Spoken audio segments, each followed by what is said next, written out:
Well, hello everyone, and welcome to Philosophy for Living on Earth, coming to you live from the Ayn Rand Institute. This is a weekly video series exploring some of life's big questions from the perspective of Ayn Rand's philosophy. I'm Aaron Smith, your host this week, and our big question today is, what should society do about the poor? I'll give about a 15 to 20 minute presentation, and then we'll open it up for questions and discussion. My colleague and fellow philosopher, Ben Bayer, will be joining me to moderate the Q&A, and will probably join in the discussion as well. So let's get started. What should society do about the poor? And what I want to do here today is to challenge the question itself, because I think the formulation of the question as it's typically posed, what should society do about the poor, is revealing. First of all, I think it's fair to say that most people take it for granted that we have a moral obligation toward the poor or toward those in need more generally. So the usual answer is that something has to be done. That's just obvious. So that's the first part.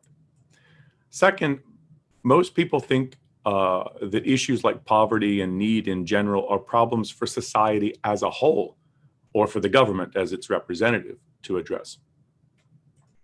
And as a result, people usually think of welfare state programs like financial assistance programs, subsidized healthcare, subsidized education, and so on, as the morally appropriate or even morally mandatory way of addressing these problems. After all, they would argue, I think, that for a society to do anything less would be callous and hard-hearted toward its own members, something unbecoming of a nation, unbecoming for a nation as advanced and as well off as our own. So that's the conventional view. But from Ayn Rand's perspective, the conventional view is wrong. And so I want to spend some time explaining why I think Ayn Rand is right and the conventional view is wrong. So let's first look at some of the philosophic assumptions that underlie and generate the conventional perspective, namely altruism and collectivism. Altruism is the view that no one has the moral right to live for his own sake, that what morality demands is service and sacrifice for others as his highest moral duty and virtue. Collectivism is the view that in society the individual should be subordinate to the group, that the needs and desires of the group supersede those of the individual. So in that sense, collectivism is the social political expression of the morality of altruism.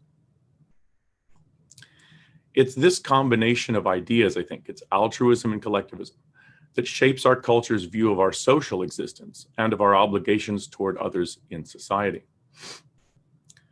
To make this clear, to make it clear that this is the popular perspective, or this is what's underlying it, notice that when people think about so-called social questions, for example, what to do about the poor or the sick or the disabled, people do not typically ask whether anything should be done, because altruism has answered that question for them. Of course, something has to be done. If someone is in need, you have a moral obligation to help. Nor do they typically ask, what can I do with my own resources and time? How can I persuade others to do something? Because of the implicit acceptance of collectivism, many people think of these issues as in social rather than individualistic terms. And so this is the reason why I think the question is often formulated as, what should society do about the poor or the old or the sick or whatever? In other words, the assumption implicit here is that these are political problems to be decided by the government or by society as a whole. And once they're treated as political problems, people start proposing political solutions, and those solutions are implemented. And in the process, individuals, I think in a very real sense, become invisible to those imagining such solutions. So when someone says we should have subsidized healthcare or free college or minimum wage or a universal basic income or welfare, whichever, What drops out of awareness is any consideration for the actual individuals who are to be taxed from every direction to pay for these projects, whose goals and freedom are to be curtailed, whose choices are to be preempted, and whose values are to be treated as irrelevant. This is the basic altruist collectivist premise at work. The premise that men are their brother's keepers and that the misfortune of some is a mortgage on others. So I think that's really what's at root. And that's because people who adopt this premise, they're operating at least implicitly on the idea that the lives and resources of individuals belong to the group, and they're the group's to dispose of. Now, they don't normally frame it that way, I think, to themselves, but I think that's really what's underlying it. So when it comes to so-called social issues, individuals are treated as so much usable material for whatever the group or its representatives deem desirable. As Ayn Rand wrote in her essay, Collectivized Ethics, quote, if a man speculates on what, quote, society should do for the poor, he thereby accepts the collectivist premise that men's lives belong to society, and that he, as a member of society, has the right to dispose of them, to set their goals, or to plan the, quote, distribution of their efforts. Hence the appalling recklessness with which men propose, discuss, and accept, quote, humanitarian projects, which are to be imposed by political means, that is, by force, on an unlimited number of human beings. End quote. I think this issue, what Ayn Rand is getting at in those quotes is worth bringing out, because on an interpersonal level, I think few of us would presume to suggest to our neighbors or our coworker or the barista at Starbucks, your earnings are mine to dispose of without your consent. My ends justify you using you as the means.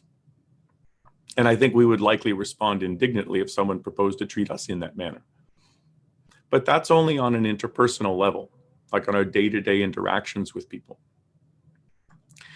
But as soon as something is treated as a social issue, rather than an individual issue, people switch over to the collectivist premise. And then individuals, as beings with their own lives, aims, and values, as beings to be respected, simply become invisible, and we blithely vote to commandeer their lives and resources as if they were ours to dispose of. So it's an interesting contrast that on an interpersonal level, the way we deal with people and treat them, and the way we deal with issues once we think of them as social.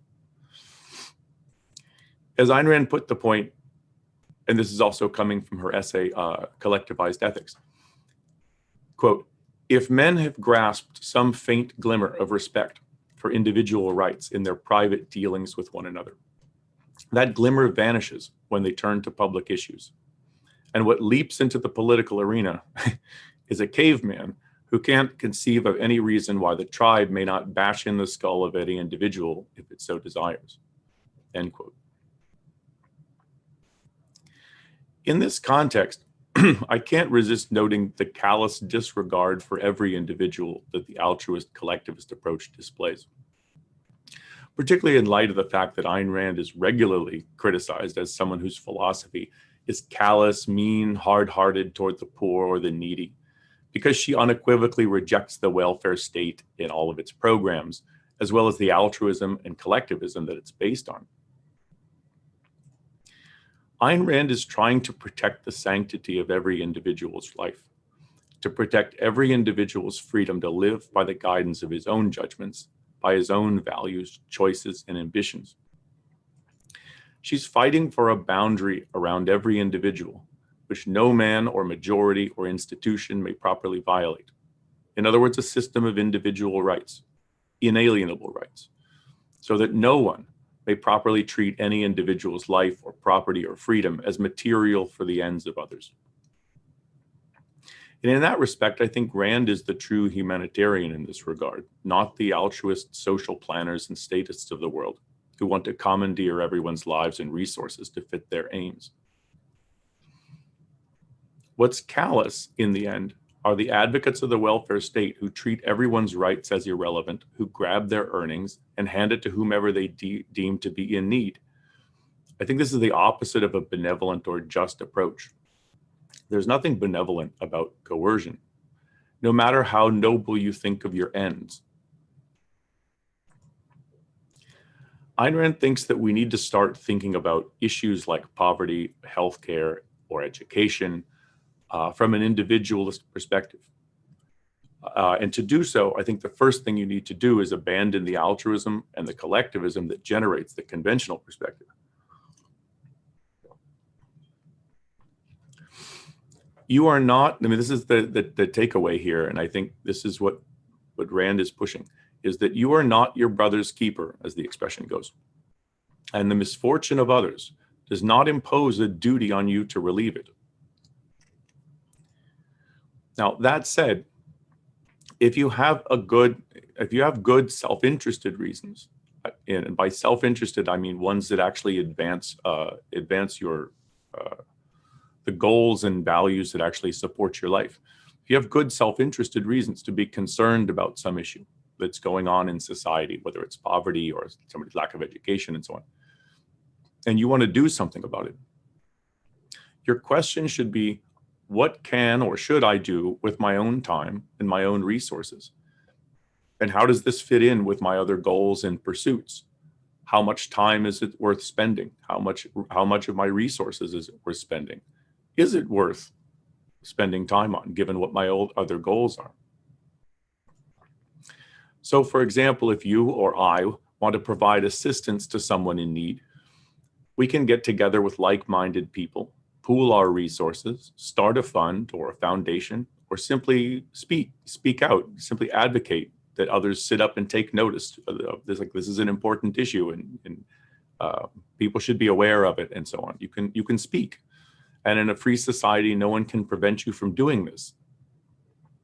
In other words, we're free to put our time and our money where our own values are, and we can work to convince others to share those values.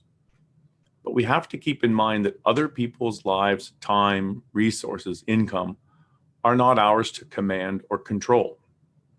So that's it's an individualist approach to these issues. Likewise, if you really are in a position where you cannot provide for your own needs, and I think there are very few people, I mean, in terms of a percentage, that actually are in this position, but nonetheless, it is real.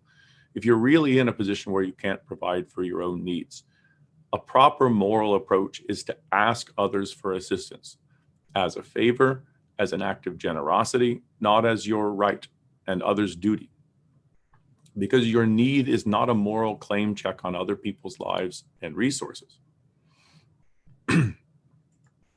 So from Rand's perspective, we need to recapture an individualist approach to ethics and to society, one that protects the individual as an individual and not merely as a member of a particular suffering group, a perspective on ethics that treats every individual not as the means to the ends of others, but as an end in himself. So if you're interested in exploring more on this topic, I would suggest starting with two of Ayn Rand's books, The Virtue of Selfishness and Capitalism, the Unknown Ideal. The Virtue of Selfishness deals primarily with the moral aspect. Well, it deals with morality, but it addresses the issue more from a moral perspective. In the book Capitalism, the Unknown Ideal, she talks about capitalism and the ways in which capitalism is in effect. This isn't the subject of the book, but it comes up numerous occasions. I mean, if you're concerned with the issues of poverty and people lacking things, and you want a society that's wealthy, that's prosperous, and so on, it's capitalism that she thinks you need to advocate and understand. So I would go for that book. But I would start with the two essays, both of them in Virtue of Selfishness. The one is called Collectivized Ethics, and that discusses the issue I've been talking about today, and also the ethics of emergencies, which deals with what Ayn Rand thinks that we owe others in terms of help and aid and assistance and so on, and how to think about that whole issue. So I think both of those essays are a good place to start. Now, of course, what we're doing in these webinars is not giving any kind of exhaustive treatment. This is an opening salvo, so to speak. on a broader issue. So I hope this gets enough material on the table for our discussion. So that brings me to the end of my own presentation, and in a minute, Ben Bayer is going to be joining me to moderate the Q&A. But let me say a little bit, for those of you who are new to the series, let me say a little bit about how the Q&A is going to work. If you're watching this live on Zoom, take a look at the Zoom controls at the bottom of your screen. If you click on the button that says Q&A, you can post a question there, and then we'll add it to the question queue, or Ben will add it. You can also post questions on the Facebook feed if you're watching on Facebook. For next week's webinar, just to anticipate, my colleague Keith Lockitch will address the question, what drives history? So I hope you can all attend live, or at least catch it later on YouTube. As always, let us know if you have questions you'd like us to take up in future episodes. We're always interested in hearing what kinds of questions, life questions, that you have and would like us to address. You can send them to webinars@aynrand.org. Before we turn to the Q&A, let me just put up a survey question that I'd like you to all answer. One of the goals of the webinar series is to introduce some of Ayn Rand's ideas to people who are not already familiar with them. So I know many of you watching the video series here are not new, but I think a decent number are. So we're curious to know who we're reaching. So let me, and even if you're a regular attendee, go ahead and fill out the survey. It's good to get a sense of the proportion. So where's my little thing here? Okay, poll. Here we go. Let me launch the poll. So there's only actually one question to the poll, so it's not like your tax return. It's just on your level of familiarity with Ayn Rand's work. So I'm just going to minimize that. Okay, we're going to go ahead and start the question period now. Hope we've got some questions, and I see Ben is there. So let me stop sharing my screen. Hi, Aaron. Can you hear me? I can. Great. Hey, Ben. Just also wanted to remind people that we're not just broadcasting on Facebook now, we're also on YouTube and Periscope. And so if you type questions into the comment sections of either of those channels, I'll also be looking at those, and we'll try to funnel questions Aaron's way. So Aaron, I have a few questions of my own that we can maybe use to get things started while more questions come in. And the first of them is about the issue of collectivism. So you, at the beginning of your presentation, noted what that view is. And then I think you showed why it is that the what should society do about the poor question presupposed a certain collectivist idea. Can you say more about what's wrong with collectivism, why it's a mistaken assumption to ask questions from? Sure. I mean, let me figure out exactly how I want to address the answer.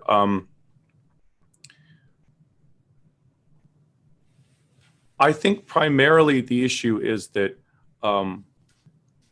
if you look at it from a moral perspective, you look at it from an ethical perspective, and what I'm saying here is coming from Ayn Rand's philosophy, so this may not be what you're used to hearing, but from a moral perspective, what ethics should teach an individual is how to pursue his own life and goals and aims. In other words, to identify and embrace and achieve the kind of values that's required for his own life, his own survival, his own flourishing. And to do that, what an individual primarily needs is the freedom to act, the freedom to think for himself, to identify his goals and his values, and then to act to attain them and keep them. And that's primarily what an individual needs. Now, when it comes to a social context, when you're living, in a society with a lot of people and government and so on, the idea is, how do you maintain an individual's ability to do that when he's in a society with all these others? And that the collectivist approach, and Rand's answer is that you need a system of individual rights, which are really they're moral principles that identify those kind of areas where individuals need to be free to function without coercion from the outside. And what a collectivist view, by contrast, what a collectivist view is it's the group will decide how you act. The group will decide which things you can pursue.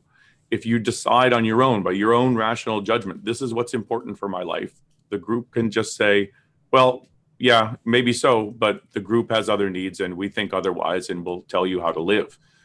So it's really a matter of subordinating an individual's mind and his ability to pursue his own life and values to other concerns. I mean, to say that other people get to decide is other people do the thinking for you. The government, the state, the society, the majority will do the thinking for you.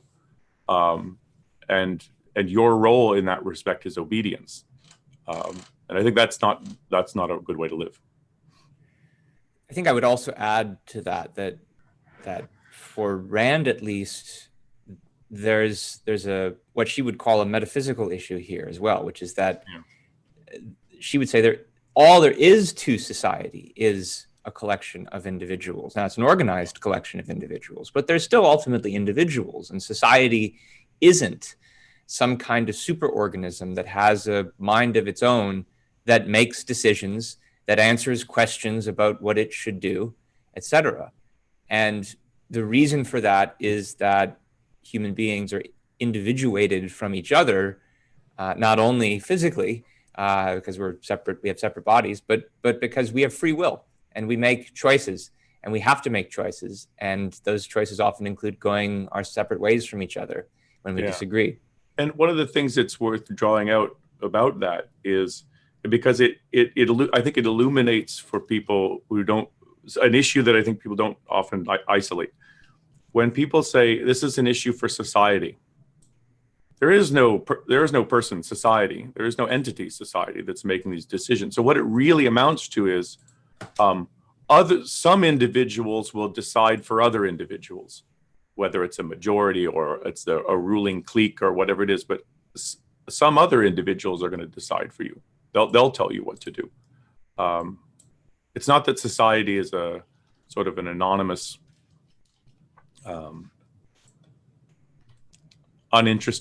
disinterested party.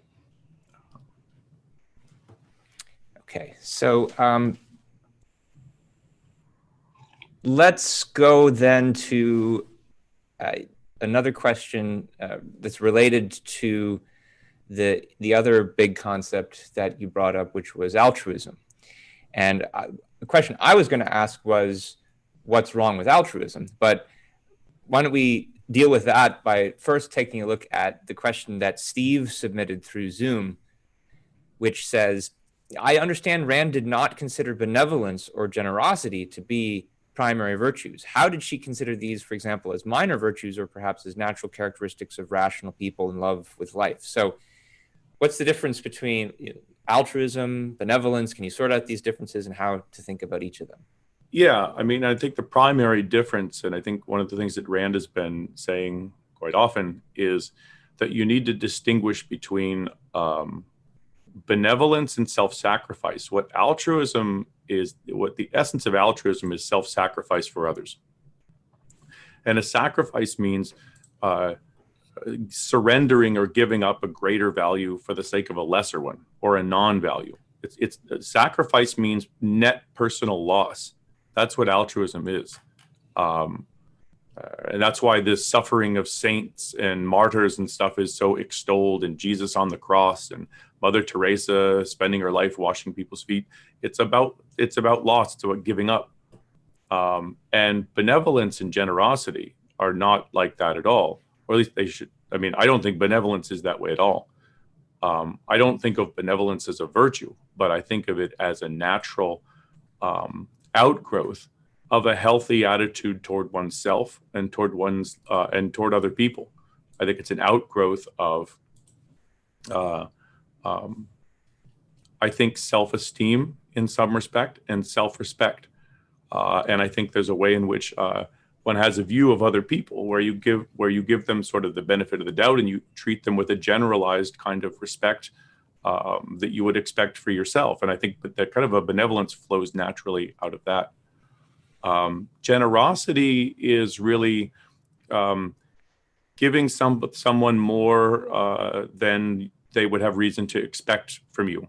So and this can be, I think, sacrificial. I don't know if you'd quite call it generosity if it's sacrificial, but or non-sacrificial. So, for example, I'm a teacher. I teach here at the Ayn Rand Institute. And so sometimes I have office hours and I'll spend more time. Suppose we've got a half-hour block, and sometimes I'll spend an hour with somebody extra time that they wouldn't normally think that, I got this coming to me. It's like, no, the professor's spending more time with me and stuff. And I think that's generous in this regard, because they don't have it coming to them. I'm giving it to them.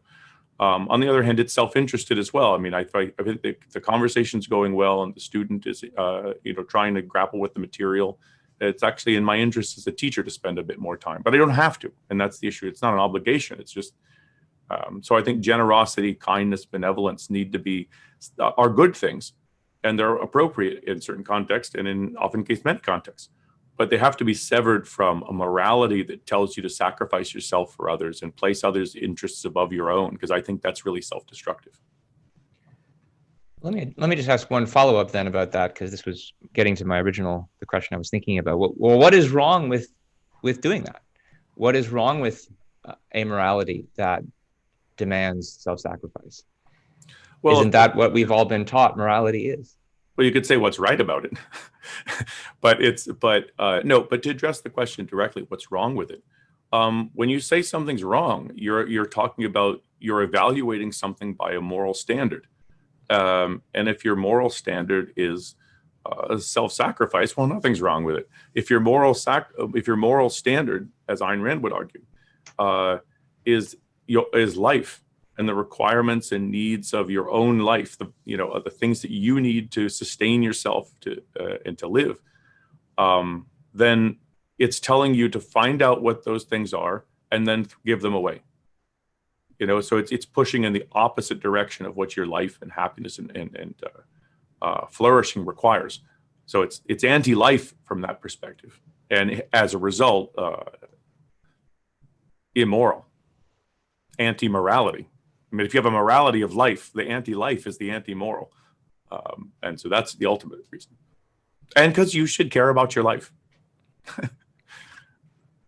Okay. And Robert in Zoom asks the following question. What would your reaction be if someone tells you that helping the poor is very high on his hierarchy of values? And one kind of sub-question that I could add to that would be, you just said that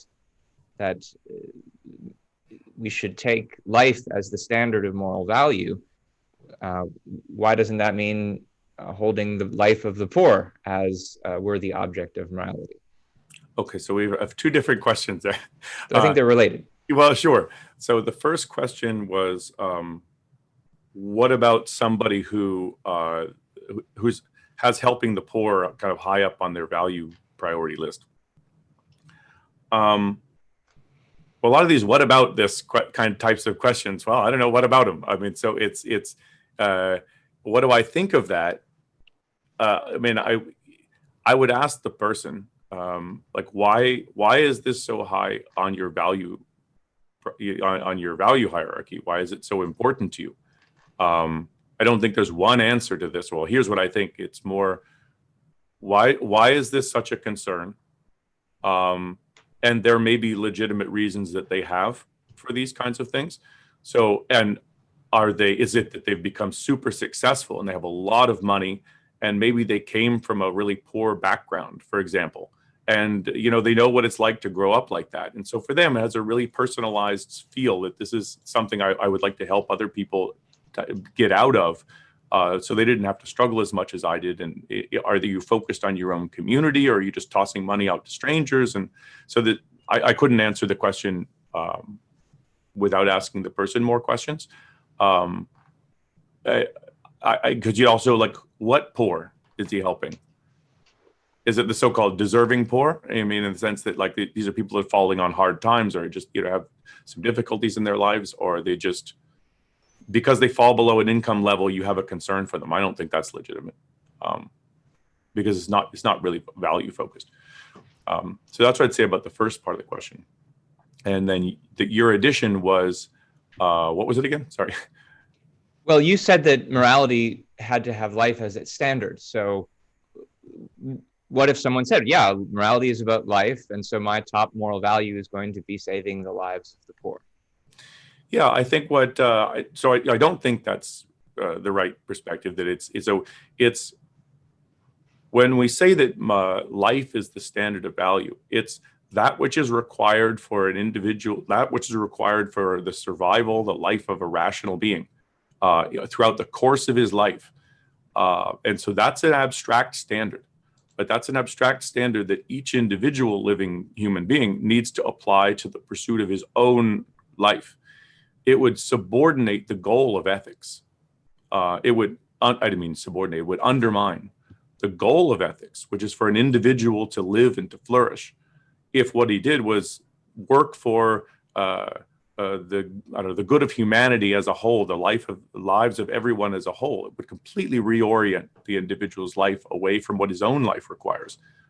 So I think that would in effect gut the whole purpose of having a morality of life. I mean, this doesn't mean you shouldn't have any concern or there's anything wrong with having concern for other human beings. Obviously not.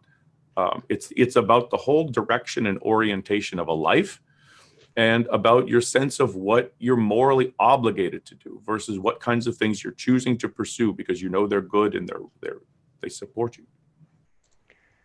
Well, here's a question that follows up on a thread that just came up in your last answer. Elizabeth in Zoom asks, is it rational to feel guilty when you see the suffering of others, even if you were not the cause of that suffering? Is it rational? That was her question. No, but I think it's understandable. So if you ask, is it rational? Does it properly make sense in reason for you to experience guilt, to feel guilt, or to be guilty for things over which you have no responsibility? No, it's not. That's not to say that I don't think it's weird or that it's unnatural. I think partly because, well, let me step back from what I was saying. Okay, so let me qualify this. To feel sympathy, I think that's understandable. That, like, I get why people feel that. I mean, that's not crazy. I mean, you're a human being, and I don't like to see other human beings suffer. Like, it depends on which human being, but I mean, in general, right? But guilt, no, I think, no, that's not, you shouldn't feel that at all. I mean, if you're not responsible for it, guilt, that's a moral failure, is not something you should feel. I think what happens is, because the way in which altruism, the service to others and that you have to live for others and so on, the way that is infected the way, or if you put it more neutrally, influenced the way we think about our lives and our relations with other people, I think you would feel, yeah, well, why am I not doing something? I mean, here's somebody suffering, or somebody's homeless, or whatever it is. And it's like, and you just sort of drive past, and it's like, and then you feel guilty because, like, well, what, I should have done something, I should have stopped, or what, and because, and again, it's not about, Ayn Rand has this great quote, which I don't have in front of me, but it's like, it's not, the issue is not whether you give a dime to a beggar. It's whether you have to buy your life dime by dime by dime as you go through your life, because you don't have any moral right to live for your own sake. You only have a right to live if you keep, giving and giving and giving. And so it's that approach that Rand is trying to move you away from. I don't think you should feel guilty for things you're not responsible for, but I get why people do experience that. It's because of altruism, and we need to get rid of that.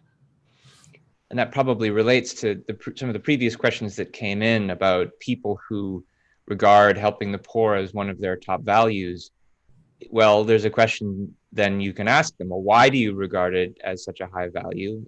Is it because there's really some legitimate background in your life that connects you to them? Did you start out poor yourself? There's a certain category of struggling people you want to see prosper just like you? Or is it that you've been raised in a cultural tradition that regards altruism as sacrosanct, and therefore, and you're implicitly relying on those assumptions, and your emotions are informed by that?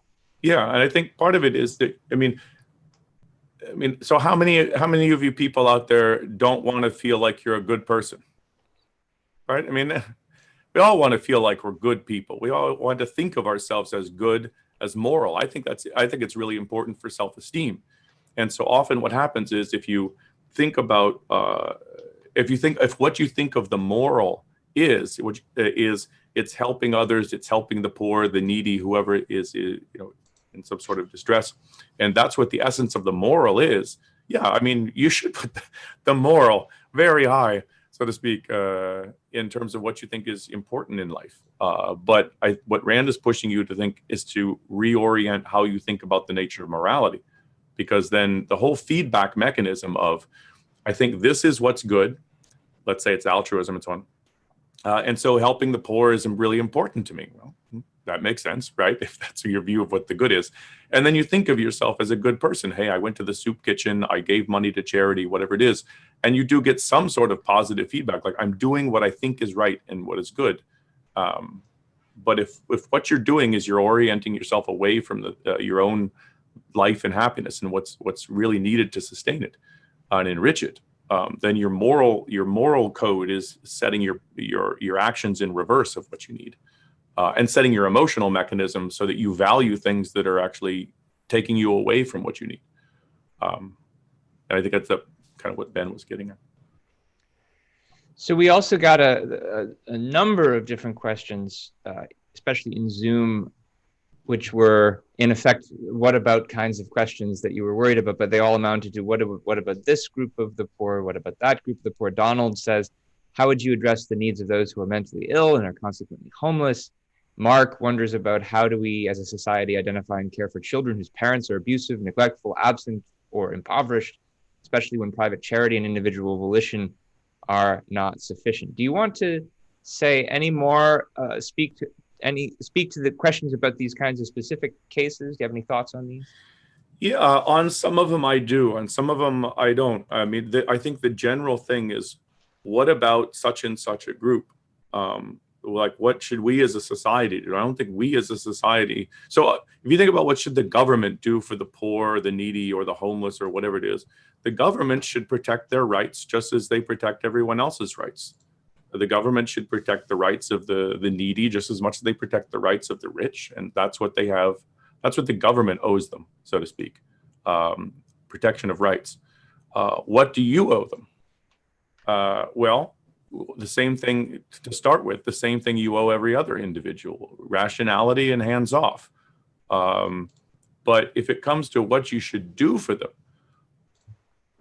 that depends on your own values. But there is a role for charity. I mean, there is a role for private assistance and so on. And if you think of an issue that's particularly important to you and you have good reasons to think this is something you should spend some of your time on, then do it.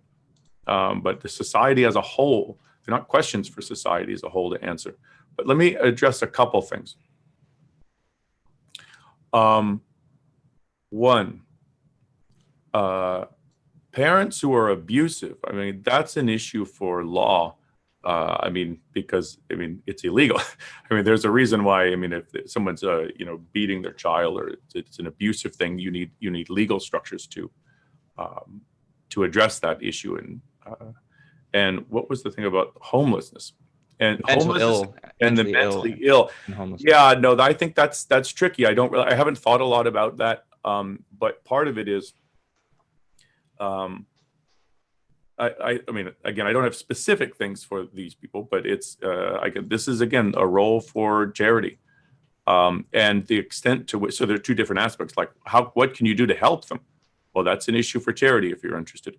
If it's homeless people camping out on private property, well, then the police need to remove them from your private property. It's in defense of other people's rights.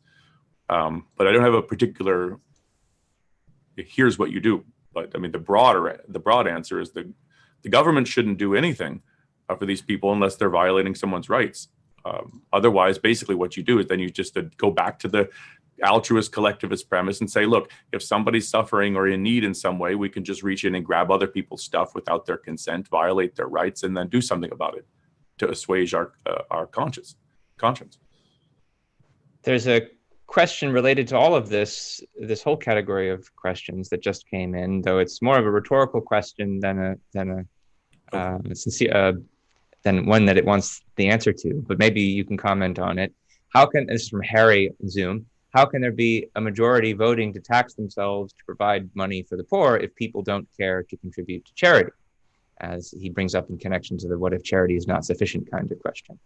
Yeah. Okay. So what Harry's raising is people say private charity isn't sufficient, and yet they keep voting for themselves. I mean, the kind of the welfare status types, they keep voting for themselves to pay more and more and more for these kinds of programs. So clearly they're willing to give it up.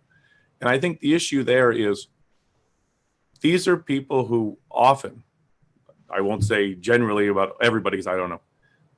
It's often the case that they're not motivated to do anything as individuals, but they're only okay with it is if everybody is roped in with the same obligation.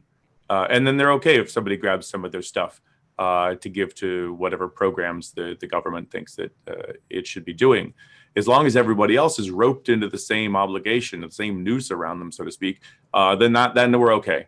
But if you're going to ask me as an individual, it's because you always ask these quite wealthy kind of liberals and so on. They add clamoring for this and this. It's like, well, what do you do? Why don't you start with your own millions and do something? And but the issue isn't hypocrisy, though that comes up. But yeah, I think there's definitely enough. I mean, charity. I mean, Americans have always historically been enormously charitable. And if you think about getting rid of these programs that are such an enormous drain, these welfare state programs that are such an enormous, I think, catastrophic drain on people's incomes, and that money could be invested into production, into new projects, into new businesses, into new jobs. I mean, it'd be enormously more wealthy if you can get rid of all these soul and income sucking programs. People would be much more wealthy, much more free, much more benevolent as a result, and I think much more likely to give. I mean, when I think about, if I had more money, there are things that I would be interested in supporting. But it's like, but people have to get I think it's helpful when people, wealth is amazing.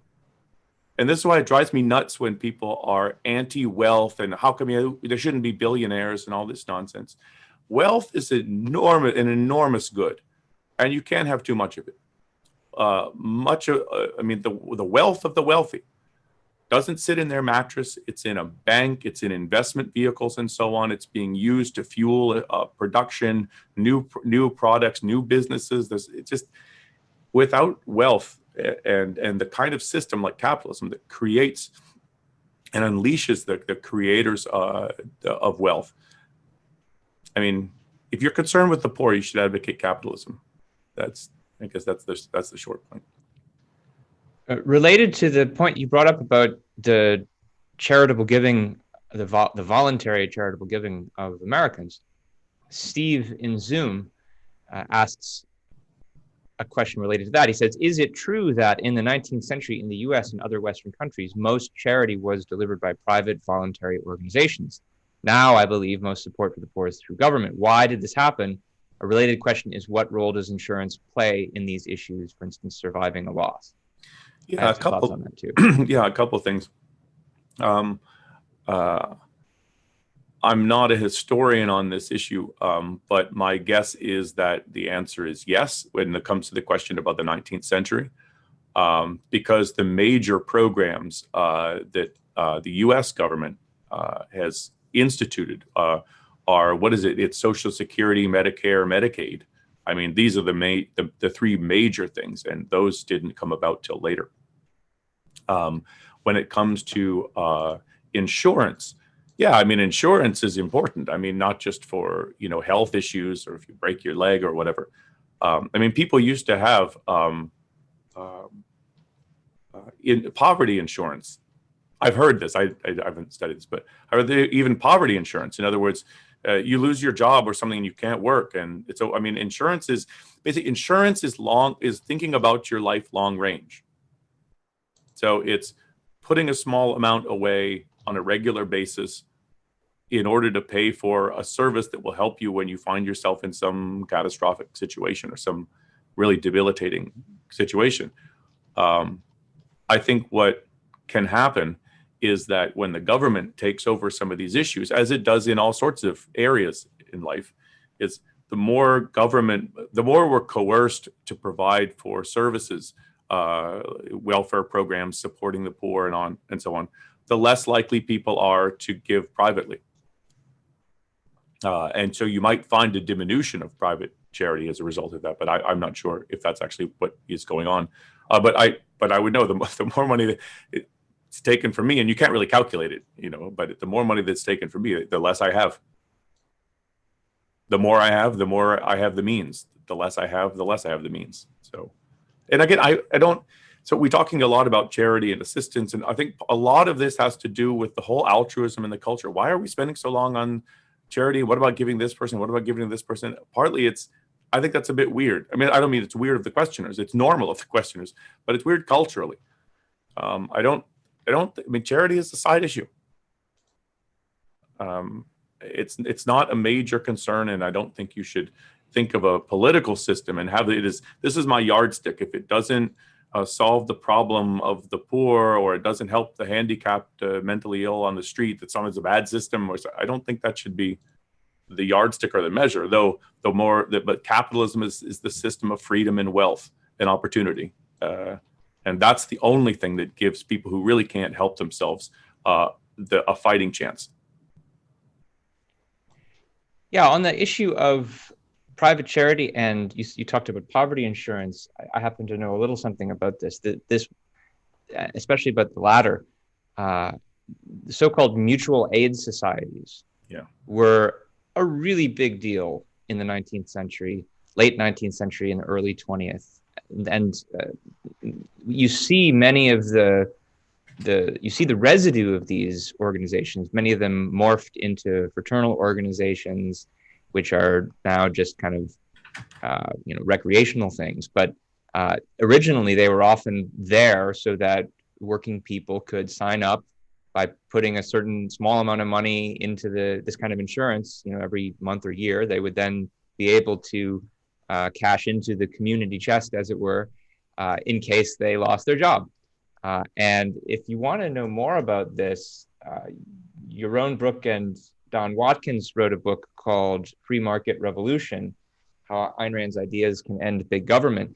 And there's a whole discussion of this about mutual aid societies in there. I just put a link to it in the chat for those who are on Zoom, and I'm putting it into the comments sections in various channels as well. But if you search mutual aid societies, I think page 181, there's a discussion of this. I know about this in particular because where I used to live in New Orleans, all of the Mardi Gras crews, many of them at least, started out as mutual aid societies well before there was anything like the welfare state.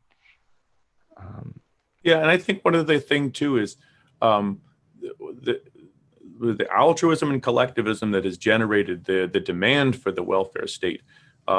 Once you live in a welfare state, I mean, part of the tragedy of this is it's like, well, why aren't you saving privately? It's like, well, so much of your money is already commandeered into this that you start to then come to expect and to rely on the government to provide you for these things. Because after all, I mean, you take Social Security.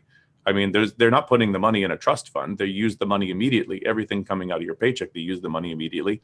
And you just have to hope some other poor sucker gets robbed so that you have something to live on when you retire. And it prevents people, or makes it harder for people to invest privately. If you simply didn't have any system like that at all, I mean, the very first thing any person with any kind of sense would do is the very first time you get a job, whether you're 10 or you're 15 or whatever it is, you start putting things away. You start investing, you start planning for your future, because there isn't this idea that there's this super safety net out there that's just going to take care of me. And so I don't really have to worry too much about it. I don't have to plan that much, unless I want to do a lot of traveling and be wealthy in my retirement. It's like the state will take care of me. And if you don't have that as an operating assumption, you have to take control of your life, and it's challenging, but it's rewarding as well, and for anybody who's, I think, wants their own freedom to make their own decisions, I think it's the right way to go. So there's been a number of questions. Well, we've talked a fair bit about altruism so far and distinguished altruism from generosity and from benevolence. And you've said something about why you and Rand both reject altruism. There's a question that Kate asked on Zoom about, well, why is it that people still believe in altruism? And she asks in particular, how much is religion responsible for promoting altruism and self-sacrifice? I think, well, to start with the latter, I think religion is, I would say, the primary cause for the widespread acceptance or at least lip service toward altruism. So that's part two of the question. I mean, the first part is, how come people still accept it? Well, I'd say two reasons. One, they associate, I think improperly, but they've been taught to associate altruism in terms of living for others, self-sacrificing for others, placing the needs of others above yourself. They associate that with kindness, benevolence, goodwill. And so they're sold kind of a package of some things that are positive and good, some things that are destructive, and they're told to think of these in the same way. So they think of themselves as, when they're benevolent or generous in some way, or someone does them a kindness, they think of this as altruism, and they don't properly identify. They don't make the separation between what's self-sacrificial versus what's in some other way other regarding. And the other reason why is what's the other option? So it's very hard to think outside of a conventional perspective, particularly in morality. It's a difficult issue, and of course, as one of my colleagues has said, well, once you start thinking outside of conventional morality, it's as if you're thinking outside morality, and it's as if you're abandoning morality when you're challenging conventional perspective on morality. But it's important to realize that morality is a broader concept than just altruism. Altruism is just one form of morality. And really, you have to go back, I think, to ancient Greece. And it's not just ancient Greece. It's more important. It's pre-Christian. So I think that's the major thing. I mean, the religion took over the field of ethics when Christianity really came to the fore culturally. When it comes to ancient Greek ethics, I mean, the primary focus is, and I think was always, what is the best life for an individual? In best meaning the most, the richest, the best. I don't mean money rich, but it's what's the best, most enviable life for a human being, and how to live it, and what virtues to inculcate if that's what the kind of person you're going to be, and that's the kind of life you're going to live. It was very focused on the individual, and very focused on this world.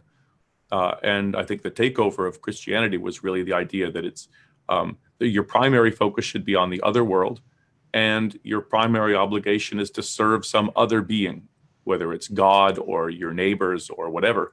And that has been secularized even after the religion has sort of, it's not the dominant cultural force anymore, where there's the church and the state are one, and it's not the dominant force anymore. But when secular philosophers, or not necessarily secular philosophers, but philosophers who are religious but want to move away from the kind of the faith and the dogma sort of approach to ethics and think about it in more rational terms,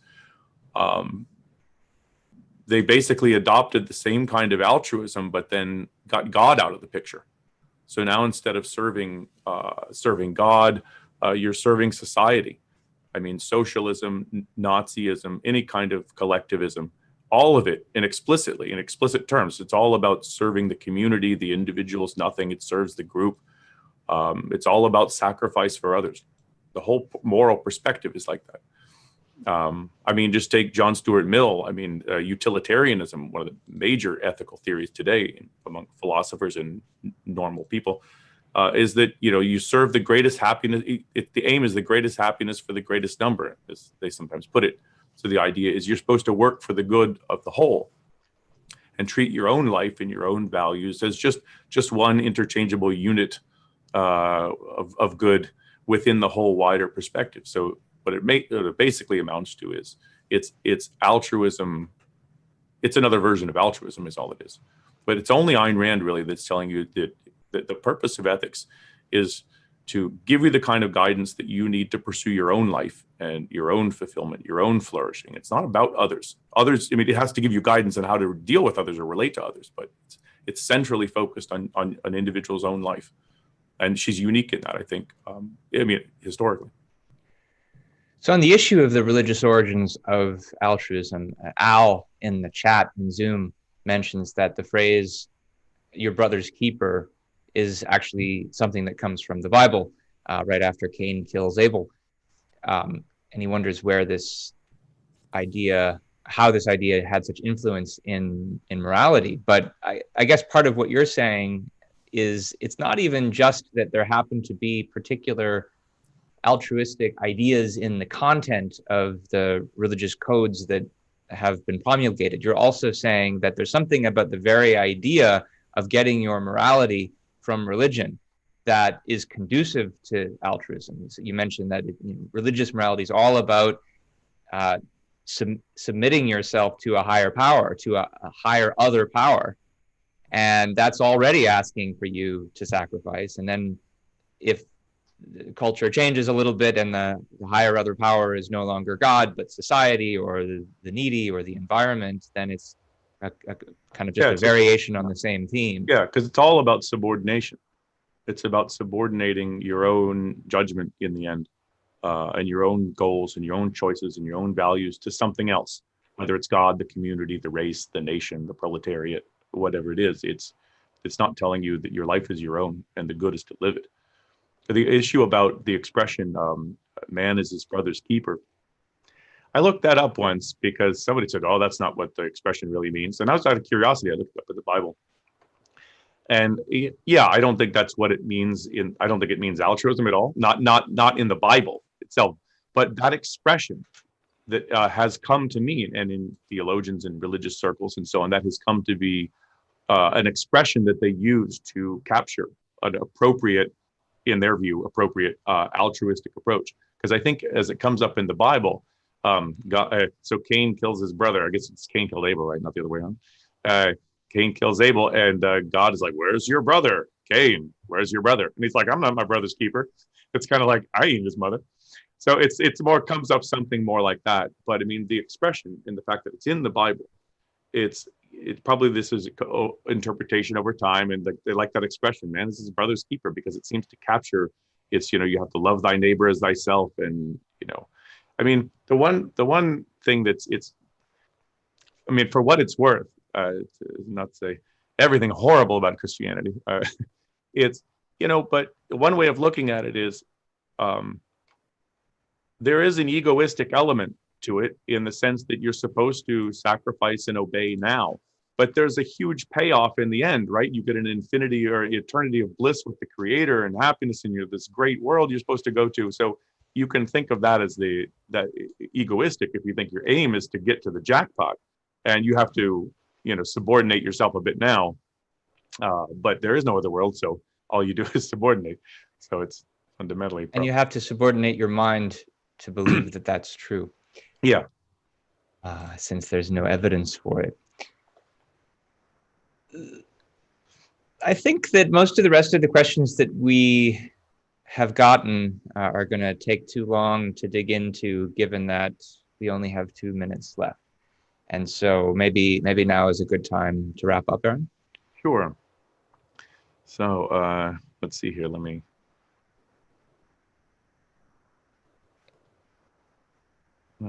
go back. Yeah, so basically I just want to remind you, let's see, I'm trying to find something here. I just want to remind you that Keith Lockitch is going to be doing next week's webinar, and it's on this topic. I guess the question is, what drives history? So hope you can join us for that. And as always, I'll remind you, send us in the questions you have to webinars@aynrand.org. And maybe that will wind up being the topic of a future video. So thank you very much. And Ben, thanks for coming in and moderating. Welcome. Okay, well, thank you to everyone who showed up and threw us some questions. I'm glad you're here, and hope you keep going. Bye-bye, everyone. Bye.